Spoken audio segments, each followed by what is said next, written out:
이번 첫 번째 뉴스는요, 여러분들 뭐 공수처 실력 없다, 김진욱이 형편없다, 그러니까 어떻게 해야 되겠느냐, 공수처 빨리 없애야 되겠다. 이것이 제가 항상 주장하는 내용이에요. 그런데 이러한 정말 악명 높은 무능하기로 이 공수처가요, 또다시 이성윤 수사팀에 대한 보복 수사에 나섰는데요. 지금 검찰들의 이 반발이 예사롭지 않습니다. 한마디로요, 이 압수수색, 수사팀에 대해서 압수수색 영장을 발부해준 판사의 정체를 보면 여러분들도 놀라실 것이고요.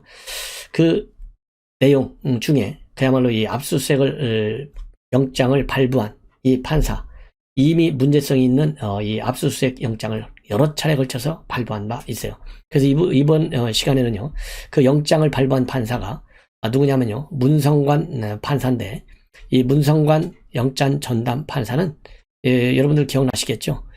이 쇠고기 MBC PD 수첩 제작진, 여기에 무죄를 선고한 사람이 바로 이 문성관 부장판사인데, 이 문제성 있는 판사가 결국은 이성윤 수사팀에 대한 보복성 압수수색 영장, 이 공수처가 신청했는데요. 이거를 발부했는데 이 영장이 문제가 많아요. 그래서 지금 상당한 이 논란이 야기되고 있습니다. 자, 그래서요, 이 문제가 된 압수수색 영장을 과연 누가 발부했느냐, 이게 한다면 바로 이 문성관 이 부장 판사인데요. 영장 전담 판사죠. 제가 말씀드린 대로 어떤 내용이냐면, 여러분들 황제 조사를 받은 이성윤 여러분들 아시죠? 바로 이성윤 당시 서울중앙지검장이었는데, 이 사람이 결국 뭐냐, 김학의 사건을 무마하기 위해서 외압을 가한 혐의로 이 수원지검에서 조사를 받았어요. 근데 이제 수원지검에서 조사를 받으니까 내가 공수처에서 받겠다. 그래서 이제 공수처로 이첩이 되니까 공수처에서 이 이성윤이를 이 김진욱 공수처장의 차로 영접해 나섰어요. 이 영접해 나서서 황제 영접 수사다, 이렇게 해서 많은 공수처의 비판이 있었죠. 그래서 이제 이성윤 수사가 이제 결국은 수원지검에서 기소 조치를 했어요. 당시 정상 측에서는 당연히 이성윤이 구속 기소해야 되는데, 결국은 불구속 기소 조치로 끝내서 지금 현재 재판이 진행 중에 있습니다. 그런데 이 이성윤이 사건을 수사했던 수사팀에 대한 압수수색 영장을 발부했어요. 이 사람이 바로 문성관 영장 전담 판사인데, 두 가지 점에서 지금 문제가 제기됐고 검찰의 불만이 지금 상당히 크게 야기되고 있어요. 바로 뭐냐? 첫째로는요, 영장을 집행하는 그 대상자인데요. 그 대상자 중에는 이미 검사 4명이 거기에 들어가 있는데, 4명 중에 2명은요, 당시 수사팀에 있지도 않았어요. 그런데 이 엉터리로 수사팀에 있었던 것처럼 이 공수처가 착각을 해가지고요, 압수수색 대상에 포함시켰어요. 예. 자, 그래서 그 당시에 왜 그러면 이 사람들이 들어갔느냐? 당시 김학의 사건을 수사하기 위해서 파견된 검사들인데요. 당시 지난 5월 달에 이 박범계가 파견 연장 근무를 신청하니까 파견 연장을 승인해주지 않았어요. 그러니까 결국 어떻게 돼요? 원대 복귀했잖아요. 원소속적으로 복귀됐으니까 김학의 사건 불법 출금과 관련해서 이성윤 공소장을 작성하고 또 이 공소 기소를 하는 데는 직접 개입이 안 된 거예요. 참여를 안 했어. 근데 직접 참여하지 않은 검사들 2명, 임세진 부장검사고요, 김경무 부장검사, 이 2명을 이 4명 속에 포함시켜서 압수수색 영장을 발부한 거예요. 자, 그렇기 때문에 이게 얼마나 엉터리냐 이거예요. 수사팀이 아니었는데 압수수색 영장에는 수사팀 소속으로 적혀버렸어요. 예. 그 다음에는 또 이 범죄 사실 자체도 사실과 달라요. 뭐냐면 이게 문제가 되고 있어요. 이들이 범죄 사실, 공수처 주장은요, 공소 제기 후 1회 기일 전 공소장을 유출해서 공무상 비밀을 누설했다, 이렇게 돼 있거든요. 그런데 이미 법원에 공소장이 제출돼 있었고 검찰 내부망을 통해서 누구라도 공소장을 검색할 수 있었어요. 그런데 단순하게 재판 시작적이라는 이유 하나로 공수처는 이를 공무상 비밀로 규정하고, 또 이러한 엉터리 이 법 적용을 갖다가 문성관 부장판사는 받아준 거예요. 그러면 참고적으로 여러분들 아시다시피 조국 사건을 수사하면서요, 이 조국 개인정보를 보호한다는 미명하에 형사사건 공개 금지 규정을 개정했어요. 그래가지고 이 공소장 공개를 막아왔습니다. 현 법무부가. 그럼에도 이 피의사실 유출만 공개를 금지한 것이지 공소사실 유출을 처벌하는 규정은 어디에도 없어요. 그런데도 불구하고 이렇게 이성윤이 공소장이 유출됐다. 이거를 이유로 해서 지금 압수수색을 단행하는 그 청구한 영장을 법원이 내준 거예요. 이게 이해가 갈 수 있겠어요? 그런데 참고적으로 말이죠. 이 문성관 부장판사는 고발 사주 의혹과 관련해서 공수처가 입건한 김웅 의원 사무실에 대한 압수수색 영장도 발부했어요. 그래서 당시 법원 안팎에서는 김웅 당선 전의 일인데 의원실 압수수색 영장을 발부한 것은 의외다. 이런 평가가 나온 바 있어요. 그리고 이 문 부장판사는 2010년도 미국산 쇠고기 광우병 논란 당시에 이 광우병 사태를 다룬 MBC PD 수첩 제작진에게 무죄를 선고하기도 했고, 또 2009년 6월에는 정부의 방북 허가 조건을 어기고 북한의 조국 통일 3대 헌장 기념탑 행사에 참석한 이천재 범민련 고문에게는 또 무죄를 선고해서 하는 판결마다 발부하는 영장마다 많은 논란을 야기하고 있는 호두 맞추기에 급급한 판사예요. 자, 이러니까 이런 엉터리 압수수색 영장을 발부했어요. 그래서 이런 엉터리 압수수색 영장을 가지고 이제 공수처가 오늘 대검의 압수수색으로 현장에 나섰어요. 자, 그런데 여기에서도요, 또 이 엉터리 압수수색에 엉터리 영장 집행을 한 거예요. 근데 문제는 바로 뭐냐? 앞에서 말씀드린 임세진 부장검사와 김병목 부장검사가 이 당시 공소할 때 공소장 작성과 관여도 하지 않았고 수사팀에 있지도 않아서 원대 복귀한 상태인데도 압수수색 대상에 포함시켰잖아요. 근데 이번에는 뭐가 문제가 돼 있느냐? 이 압수수색을 하려면 사전에 고지를 해야 되잖아요. 고지 절차가 빠졌어요. 통보 절차가. 그래서 이건 불법, 위법 압수수색이다. 이런 논란이 지금 야기되고 있어요. 즉 절차적 하자가 있는 압수수색이라는 것이죠. 그러니까 이게 공수처가 어떻게 됐느냐? 절차 위반이라고 강력히 항의하니까 누가? 당시 수사팀 주임검사였던 이정섭 부장검사가 강력히 항의를 하니까요. 자, 그러면은 압수수색 안 한 걸 하겠다. 이렇게 하고 돌아갔대요. 이거 애들 장난하는 것도 아니고 말이죠. 이런 수준의 지금 공수처예요. 그러면은 어떤 문제가 있느냐? 예, 지금 4명, 이 4명이 당시에 압수수색 대상으로 이제 들어가 있는데 지휘라인 2명이 또 포함되어 있었어요. 지휘라인이 이제 3명이죠. 3명이 포함되는데 신성식 현 수원지검장 당시에 대검 반부패 강력부장, 그 다음에 오인서 전 수원고검장, 송강 전 수원지검 2차장 검사도 포함됐어요. 예, 그래서 조금 전에 말씀을 드린 대로 공소장 유출 의혹과 관련해서 적용된 혐의가 공부상 비밀 누설이에요. 그런데 이 공수처는요, 압수수색 영장에 성명불상 검찰 관계자가 공소장을 편집해서 언론에 전달했다라는 식으로 기재했어요. 그러면서 공소장 내용을 처음 보도한 언론사, 취재 기자의 이름도 적어놨다고 합니다. 이를 두고 이 법조계에서는요, 기각된 손준성 검사 구속 영장에도 성명불상의 검사, 여기가 등장했는데 또 성명불상의 검찰 관계자냐, 기소되면 자동으로 검찰 내부 시스템에 업로드돼서 구성원 모두가 열람할 수 있는데 공무상 기밀에 해당하는지 이게 의문이다. 특히 이성윤 수사팀만 꼭 찍어서 압수수색을 벌이는 데 대해서는 검찰 안팎에서는 수사팀이 작년에 공수처가 이성윤 관용차 황제 조사에 관련해서 허위 보도 자료를 작성한 사건을 수원지검에서 수사했지 않습니까? 이러한 수원지검의 수사에 대한 보복. 그 다음에 또 하나는요, 이 수원지검 수사팀에서는 당시 이광철 전 행정청와대 비서관을 불법 출금 혐의로 기소했어요.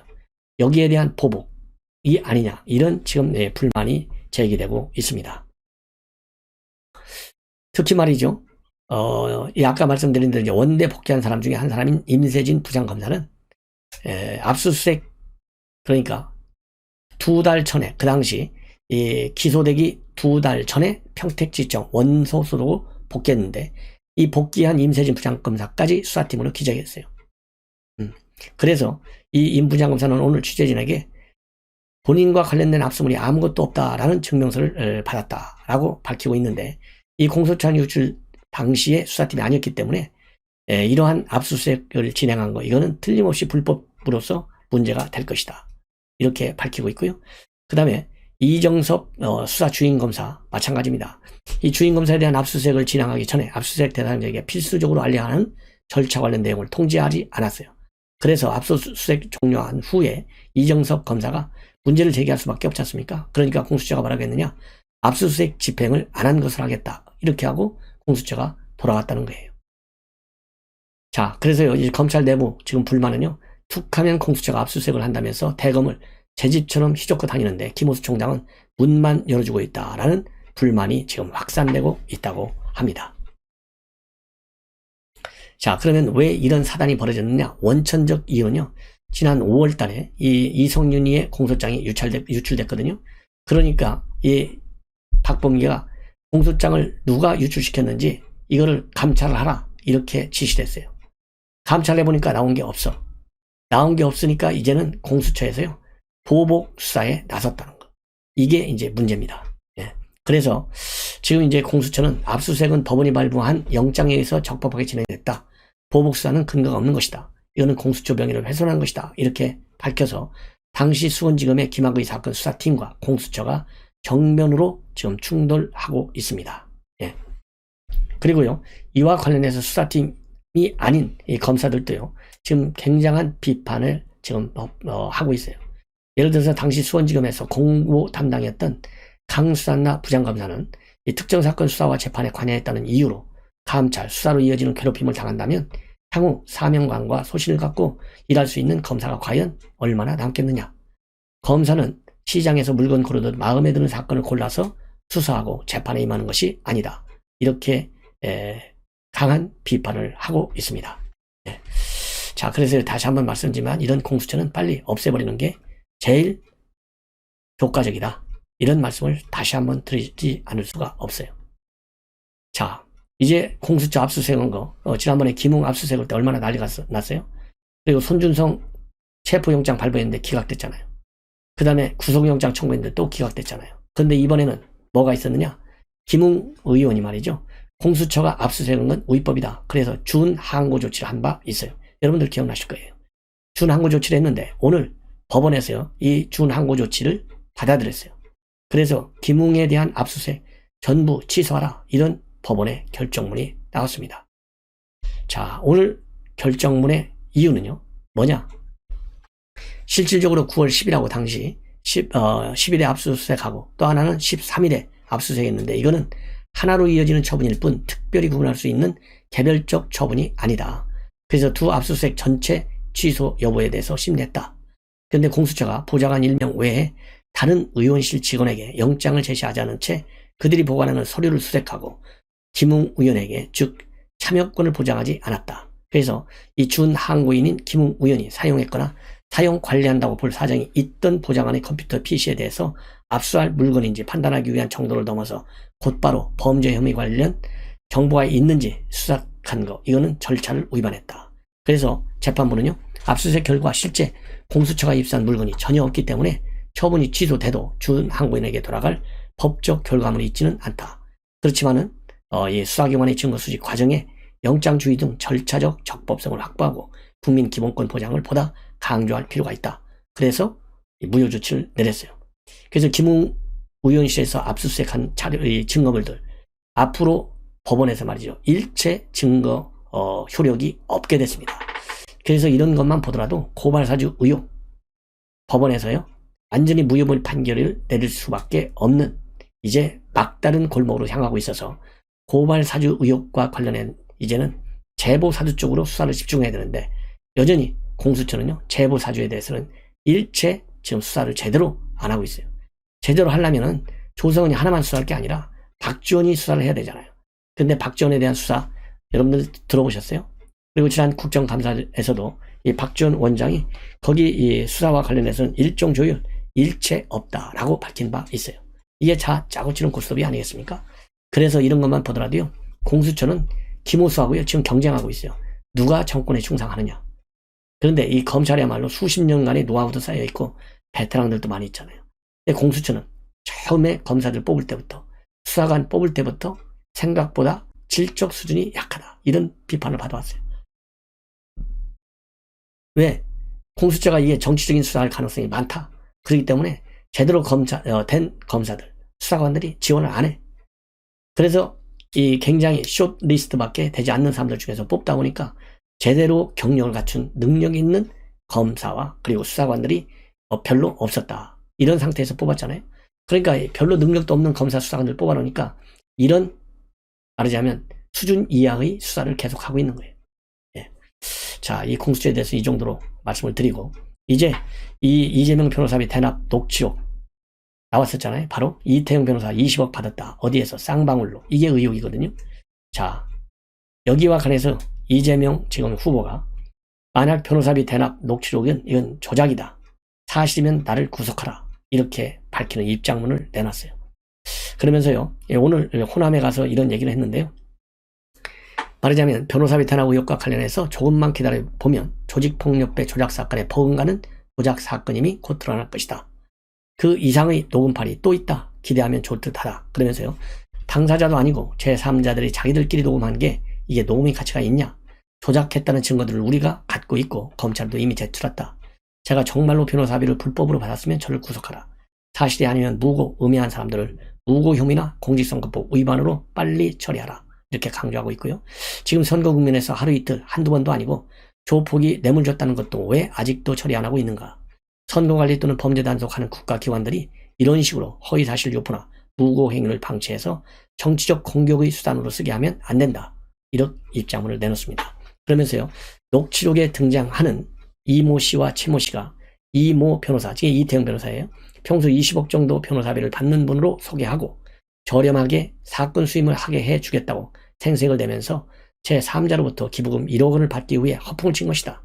이는 최모 씨의 검찰 진술로 명백히 확인된 바 있다. 이렇게 설명을 하고 있습니다. 그러면서요, 2021년도 10월 8일 경선 당시에 열린캠프 법률지원단은 SNS 서울 사실에 대해서 이민구 대표 등 2명을 무죄로 고발했고 10월 이 사건이 수원지방검찰청으로 이송돼서 현재 수사 중에 있다. 이렇게 부연 설명을 내놓고 있어요. 자, 이건 누가 고발했냐면요. 깨어있는 시민연대당 이 친문 정당입니다. 이민구 대표가 이태영 변호사한테 수임료로 현금과 주식 등 20억 원을 줬다라고 주장하면서 녹취록을 공개한 바 있어요. 근데 이게 녹취록이 말하자면 이재명 주장에 의하면 가짜다 이거죠. 예. 자, 이렇게 해서 지금 이제 변호사비 대납 의혹 수원지검에서 본격적으로 수사해야 되는데 신성식이 중앙대법대 후배잖아요. 이게 수사 제대로 될 가능성이 별로 없다. 이렇게 보여집니다. 그리고 최근에 이재명 후보가 말이죠. 과거에 본인의 조카가 여자 친구, 즉 애인을 말하자면 애인과 어머니죠. 37번을 칼로 찔러서 살해한 바 있어요. 이 사건 본인이 변호를 했다. 이것을 실토했습니다. 그러면서 사과한다 밝혔는데요. 이렇게 되니까 유족 측에서 지금 난리가 났습니다. 이게 어떻게 데이트 폭력이냐? 이거는 살인이다. 참 뻔뻔하게 짝이 없다. 2006년도 얘기잖아요. 그러니까 지금 15년도가 지났잖아요. 여태까지 아무 말 하지 않고 있다가 후보가 돼서 한참 진행되고 여론이 안 좋으니까 이제 와서 사과가 있다는데 사과 진정성 전혀 없다. 예. 그리고 지금까지도 이재명 후보 일가 측으로부터 한 번도 연락도 온 바 없다. 그러면서 갑자기 TV에서 사과 비슷하게 하는 것을 보니 하도 어이가 없어서 채널을 돌릴 수밖에 없었다. 우리는 평생을 고통 속에서 살아가야 하는데 이제 와서 예전 일을 끄집어내 보란 듯 이야기하는 게 정말 뻔뻔하다. 예, 이런 입장문을 내놓고요. 이렇게 되니까 다시 한번 이재명 후보 또 다시 한번 사과를 하고 있어요. 자, 그런데 여러분들 아시다시피 이런 사과 이거 받아줄 수 있겠어요? 전혀 받아줄 수 없지요. 예, 이거는 조폭입니다. 그래서 우리 국민의힘 측에서는 이런 사과의 진정성도 없고 이거는 끔찍한 연쇄살인인데 이걸 어떻게 데이트 폭력이냐? 이건 기본적인 인성에 큰 문제가 있다. 이렇게 김도욱 정책의장 그리고 정진석 국회 부의장도요. 변심한 여자친구 집에 찾아가서 준비한 흉기로 모녀를 잔인하게 살해한 희대의 흉악범을 심신미약이라고 주장하면서 변론한 자가 과연 인권 변호사냐? 기가 막히다. 그리고 김재현 진보당 후보도 말이죠. 여성과 그의 모친의 손을 테이프로 묶고 칼로 37번이나 찔러 살해한 행위를 데이트 폭력이라고 부른다니까 참담하다. 이런 입장문을 내놓고 있습니다. 자, 그래서요. 지금 이재명 이러한 이 데이트 폭력이라고 둔갑시킨 이런 주장과 관련해서 김진태 이재명 비리 국민검증특위 위원장도 말이죠. 데이트 폭력이라는 단어 이거 참 문제가 있다. 이렇게 얘기하고 있어요. 그래서 이재명 후보가 과거 자신의 조카가 데이트 폭력 중범죄를 저질렀는데 변론을 받을 수밖에 없었다고 말했다. 이 말만 들으면 마치 데이트 도중에 우발적인 폭력이 있었던 것으로 생각하기 쉽지만은 이 사건은 조폭에 의한 연쇄 살인 사건이었다. 이렇게 개념 정의를 근본적으로 다시 하고 있습니다. 지난번에 노태우 대통령도 장지가 결정이 되지 않아서 이 파주 당국과 통일이 동산에 안장되기 위해서 이제 말하자면 논의를 해야 되는 상황이었는데 이번에 전두환 대통령도 마찬가지입니다. 자, 그래서요. 지금 현재 고인의 뜻에 따라서 유족 측에서는요. 화장을 한 뒤에 휴전선과 가까운 곳에 안장하겠다라는 입장을 밝힌 바 있어요. 왜냐하면 전두환 전 대통령이 회고록에서 국력장이 내려다 보이는 전방 고지에 백골로라도 남아서 통일의 날을 맞고 싶다.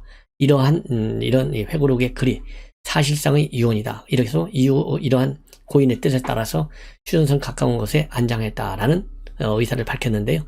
이 전방 재계 군 주둔지이기 때문에 유해를 안장하려면 정부 또는 관할지자체, 필요시에는 군부대, 또 산림청과 협의를 해야 합니다. 근데 이 민정기 비서관이 밝힌 바에 의하면요. 아직까지 관계 당국과 이 공식적인 협의가 시작되지 않았다고 하고 임시 안치한 후에 논의할 예정이다. 그래서 하루 이틀 급하게 할 일은 아니다. 따라서 이 서초에 있는요. 추모공원에서 화장을 한 뒤에 일단 말하자면 유해를 연희동 자택으로 모신 다음에 장지의 유구를 뿌릴지 아니면 별도의 묘역을 마련할지 구체적인 방식이 정해지지 않았다. 이렇게 밝히고 있어요. 물론 이제 발인 시간은 27일 오전 8시입니다. 그래서 연결식이 7시 30분부터 8시까지 세브란스 병원 장례식장 1층에서 진행되고 연결식은 유족 50여 명만 참석하는데 조촐하게 치를 예정으로 있고 바로 이제 서울 추모로 옮겨져서 화장이 되고 연희동 자택으로 유해가 옮겨져서 장지가 정해질 때까지 임시 안치된다. 그리고 일단 노제는 치르지 않고요. 유족끼리 자택에서 초우제를 지낼 것으로 알려지고 있고 장례 절차는 낮 12시 전에 마무리될 예정으로 있습니다. 그래서요.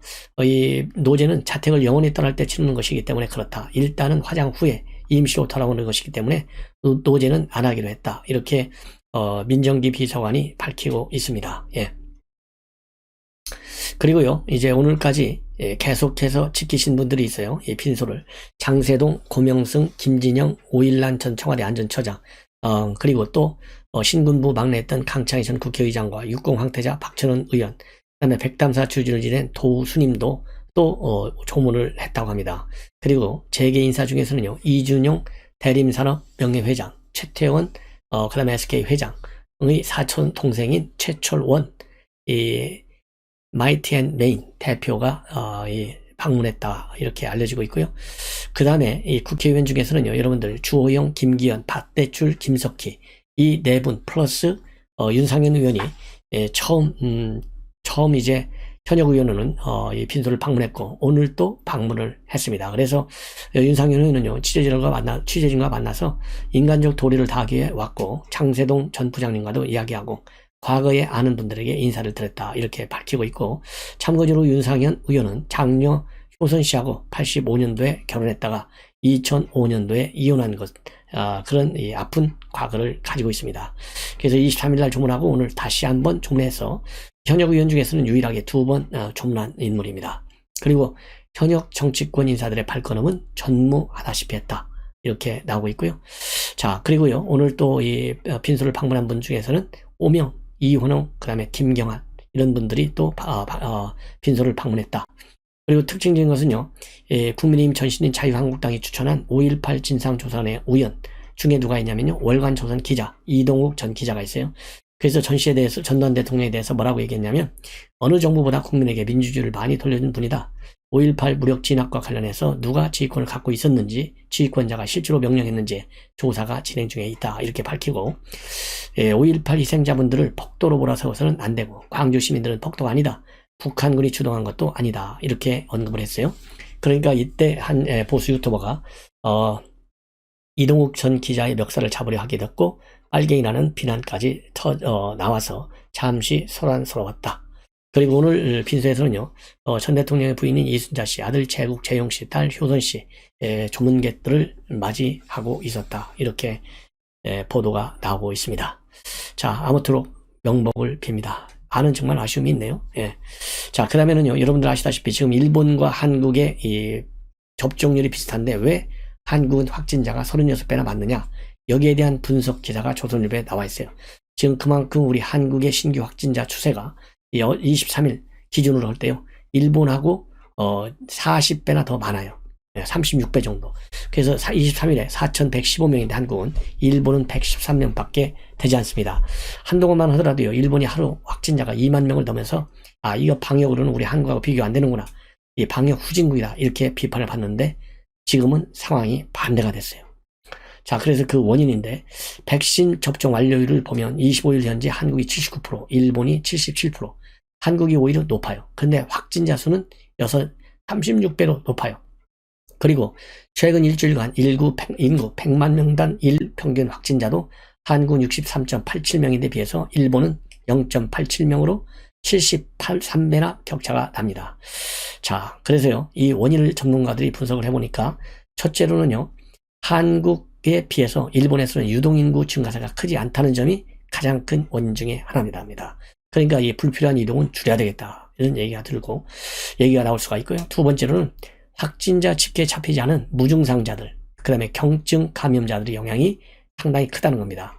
예를 들어서 일본은요, 한국과 달리 발열과 같은 증상이 관찰될 경우에는 무료로 PCR 검사를 받을 수 있고, 이 무증상이라든가 경증 환자의 경우에는 약 2만 원을 내야 해서 검사를 받지 않고 지나게 하는 경우가 대부분이라는 것이죠. 이것이 이제 이 확진자 증가에 많이 차이를 내줄 수 있는 이유 중에 하나라는 겁니다.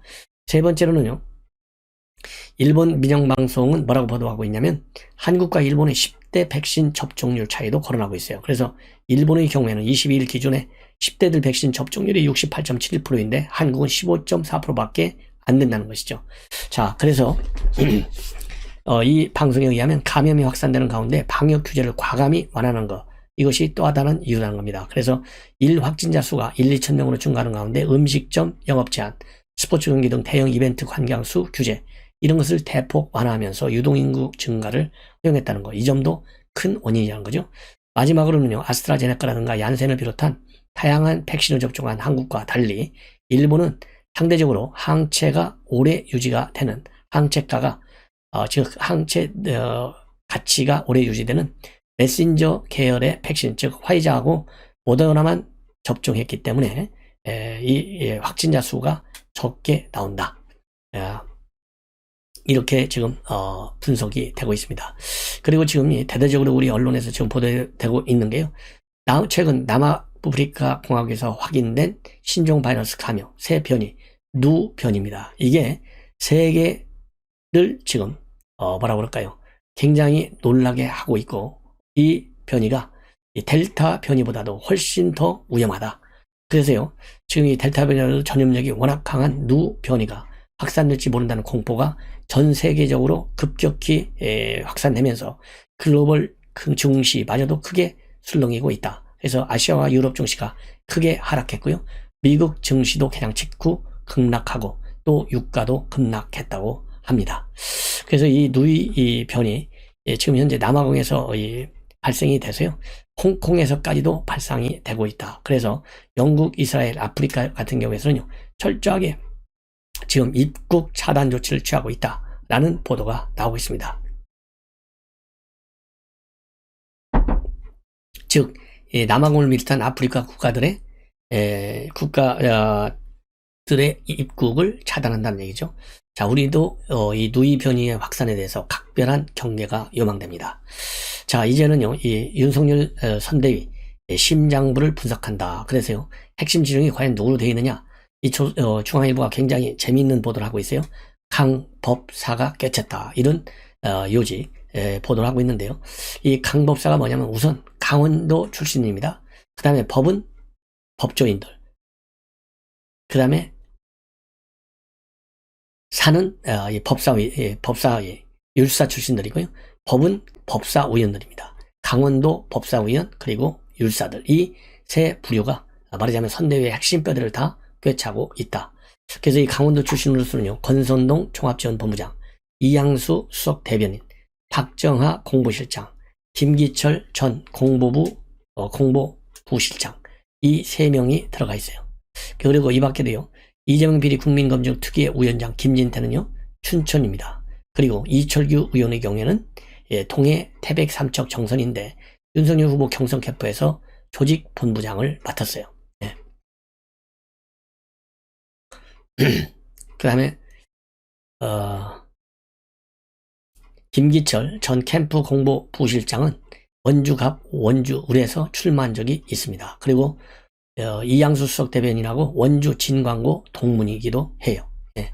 그래서 이 강원 강세 현상과 관련해서는 윤석열 후보와 강원도의 인연, 즉 뭐라 그럴까요? 외가가 강원도에 있잖아요. 예, 이것이 하나의 원인이 아니겠느냐.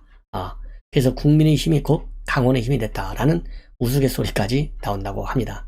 그 다음에 법사위원 출신들 중에서는요, 장제원 의원, 윤한홍 전략기획 부총장, 조수진 공보단장, 전주혜 대변인, 유상범 의원, 그러니까 국민의힘 소속 법사위원 6명 전원이 윤 후보와 가깝다. 그래서 윤 후보 측근 3인방으로 꼽히는 권성동, 장제원, 윤한홍 모두 법사위 출신이고요. 전주의 선대위 대변인, 조수진 공보단장도 마찬가지다. 그리고 검사실로부터 윤 후보하고 인연을 맺어온 유상범 의원은 윤 후보의 정치 입문 때부터 도와준 것으로 그렇게 되어 있고요. 유상범 의원은 현재 강원도당 위원장을 맡고 있습니다.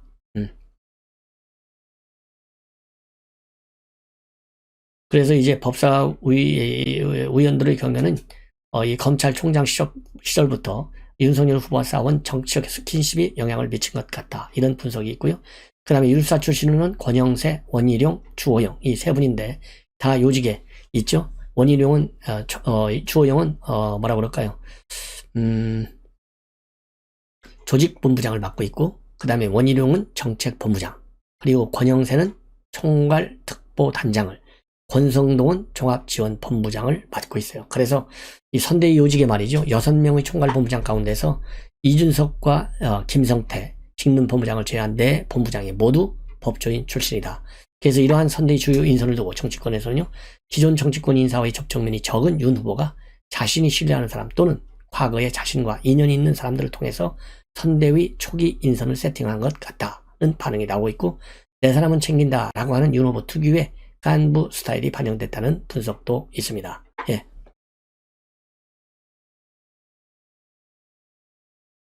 그 다음에요. 이제 윤석열 후보와 관련해서 이 김성태 의원과 관련된 여권의 비판 목소리가 상당히 큽니다. 이준석도 비판하고 있어요. 그러나 윤석열 측에서는요. 일단 안고 간다. 그래서 3심 결과가 나오지 않았느냐. 예, 이렇게 지금 입장을 밝히고 있습니다.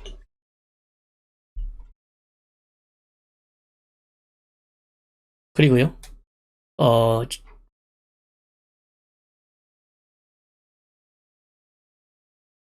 그리고 이제 공식적으로는요. 김성태 본부장의 신상 문제와 관련해서는 직접적으로 말하자면 언급이 없었다고 합니다.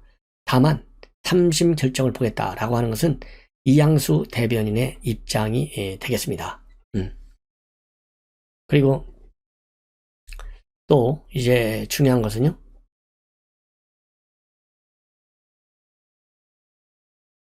이 이준석 대표가 조금 전에 이 YTN의 뉴스퀴에 나와서 입장을 밝힌 게 있어요. 뭐냐면 어제 김병준 비대위원장이 김병준 이제 상임선대위원장이 뭐라고 얘기했냐면 내가 앞으로 열심히 하겠다. 그리고 공직이든 선출직이든 일체 맞지 않겠다. 그리고 그러면서 이제 김종인 비대위원장 이 총괄 선대위원장 자리를 비워놓고 있는데 김종인 위원장이 그렇게 세게 얘기하니까 과연 이제 김종인 위원장이 돌아올 수 있겠느냐 이런 얘기를 했거든요. 근데 이것이 기자회견을 통해서 했어요. 어제 오전에 일찍. 자 그러다 보니까 지금 이준석 대표가 이 기자회견 내용 전혀 보고받지 못했다. 그래서 상당히 서운한 감정을 여과 없이 드러내고 있어요. 자, 그래서 이 어제 오후에 YTN의 뉴스퀴에 출연해서 김 위원장의 오늘 기자회견은 전혀 몰랐느냐 이런 질문과 관련해서 전혀 상의한 바 없다. 기자회견을 할 때는 윤 후보와 의견 교환이 있다고 볼 수도 있지만은 내달에 출범식도 예정돼 있고 오후 본부장 회의도 예정돼 있는데 그렇게 앞서서 한 의도 정확히 듣지 못했다. 자, 그리고요, 김병준 위원장이 열심히 하겠다라고 한 것이 결국 김종인 위원장에게 보내는 메시지나 이런 해석과 관련해서 이준석 대표는 기자회견 자체가 무슨 목적이었는지 아직 파악이 안 된다. 그리고 선출직 공무직 일체 안 맡겠다고 한 것에 대해서도요. 그것도 전혀 저와는 상의되지 않았고 김 위원장이 사심을 벌이겠다는 것 같은데 상의된 게 아니라서 내막을 정확히 파악하기가 어렵다. 이렇게 입장문을 밝혔어요. 그러면서 김 위원장이 사실상의 총괄 선대위원장격으로 활동하는 게 좋겠다는 생각이고, 제가 당 대표라도 2명이 직책을 나눠 갖는 건 업무 분장이 정확하지 않아서 상당한 혼란을 초래할 가능성이 있고, 공동 직위를 갖고 선거를 치를 수는 없기 때문에 앞으로 선대위 운영에서 김병준 위원장 사실상 원톱 역할을 할 것이다. 당분간은 이런 입장을 내놨습니다. 그리고 또 이준석 대표, 김병준 위원장과 역할 분담과 관련해서는요, 제가 공동 산임 선대위원장으로 돼 있지만은 맡은 실무 분야가 따로 있어서 최대한 총괄적 관리는 많은 부분을 하도록 제가 좀 공간을 비울 생각이고, 당장은 김 위원장이 상당한 주도권을 갖고 운영하길 바란다. 그래서 힘을 많이 실어주고 있어요. 그리고 이러한 이제 이준석 패싱 현상과 관련해서요, 홍준표 의원이 치고 나섰어요. 뭐라고 되어 있냐? 모든 것이 로마로 통하듯이 정당의 모든 것은 당 대표를 통해야 한다. 당 대표를 패싱하고 당 대표를 깔보는 정당은 이익 집단에 불과하지 정당이라고 보기 어렵다. 호가 호위하는 사람이 많은 조직일수록 그건 병든 조직이다. 아무리 나이가 어려도 선출된 당 대표가 당의 제일 어른입니다. 이런 입장을 내놨어요. 그러면서요,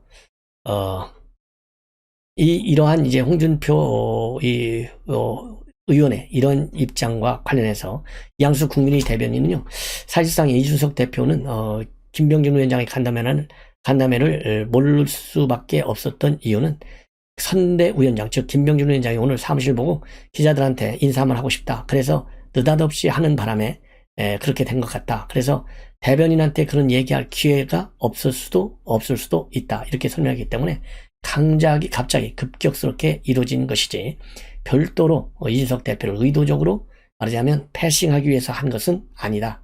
이런 입장문을 내놨습니다.